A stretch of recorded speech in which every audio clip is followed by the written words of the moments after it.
Greetings! My name is Turdin, and artifacts. You know them, you love them. They're great. They let your characters do the big numbers, gives them cool abilities that only take one PhD in English literature to understand, and they're just very, very pretty.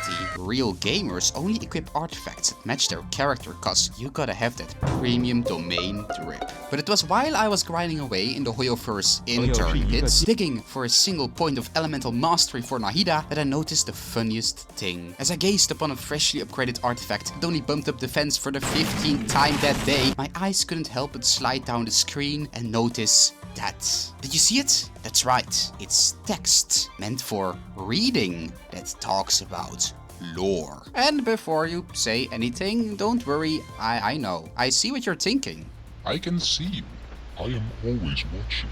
But you shouldn't worry, because I am fully aware that all you Ayatomains in the audience can't read, and that's okay. So I did it for you, and that's exactly what we're going to be talking about today. Artifacts, and the funny stories for the whole family contained within. Heart of the Depths. The Heart of the Wave set is all about fun sea adventures with the boys. But who are these boys? Well, story time! So first of all you have the Chief Might, who didn't actually have such a cool name for cool kids like Chief Might, but was actually called Parthefal, which is a boring name for boring people. Either way, Parthefal was actually one of the rich asshole nobles who were in charge of Mondstadt, while those silly goofers the Lawrence clan were up to their old shenanigans of oppression and interns. Except he wasn't a rich asshole, but was actually a pretty cool dude who stole from the rich assholes and gave all their shinies to the not so rich not assholes, which definitely earns him a few coolness points. Until one day his evil brother snitched him out to the feds, so he had to flee to the famously lawless Liyue, where he became an alcoholic and also suicidal. Fun, fun, fun. Or at least was, until he met the Skipper, who also has a very deep and tragic backstory, in that he was a monster hunter who one day tried to kill Cthulhu and then had his entire crew killed instead.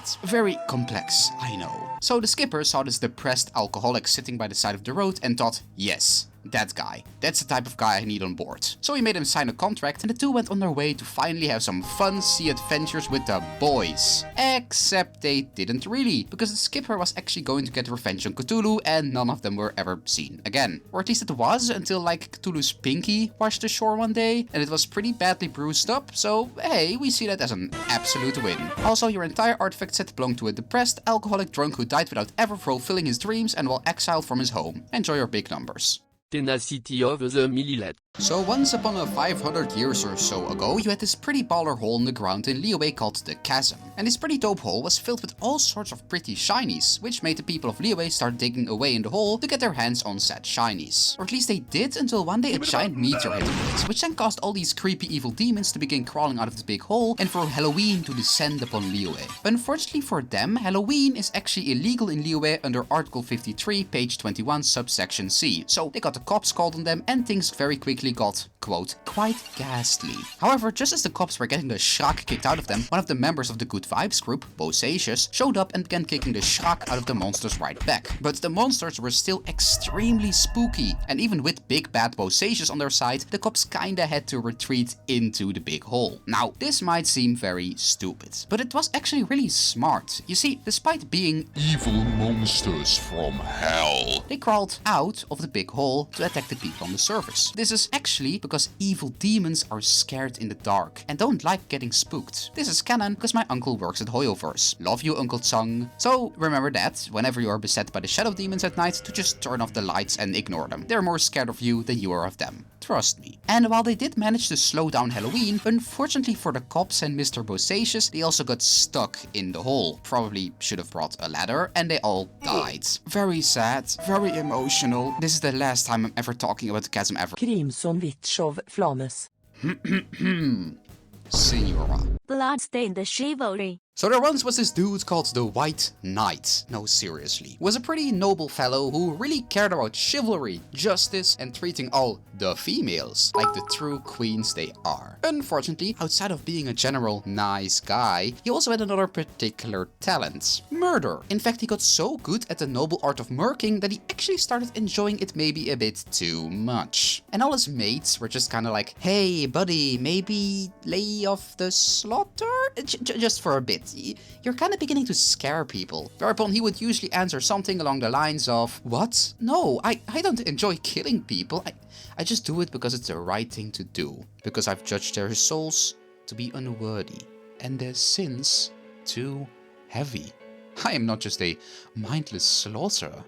I am the judge, jury, and executioner. And my judgment is absolute. Also, please piss off, you're getting dirt all over my armor that's been stained black by the blood of sinners. So, Mr. Murder McGee continued going about his family-friendly adventures until one day, after saving some lady from a couple of particularly nasty beasties, she immediately ran off as he approached her. I wasn't kidding about his armor being stained black by blood. He really did look like he crawled his way out of some Dark Souls concept art. Realizing that he had failed his quest of protecting his queens from all those nasty haters, by himself becoming a nasty hater and also a murderer, he decided that the only logical solution would be to find himself an honorable death. So he decided to travel to Khaenri'ah to do fisticuffs with the Lovecraftian rejects that were loitering around the place. Unfortunately, as is so often the case when dealing with unimaginable eldritch horrors, you may wish for death, but all you'll find are the unbearable secrets of the universe. And after getting his third eye opened, as it were, to the bitter reality of the abyss and the nasties that now roamed Khaenri'ah, spoiler alert, they're people, he decided that they were his true e-girls all along, and he pledged himself to serving them until death. Which I'm sure is a story we can all relate to.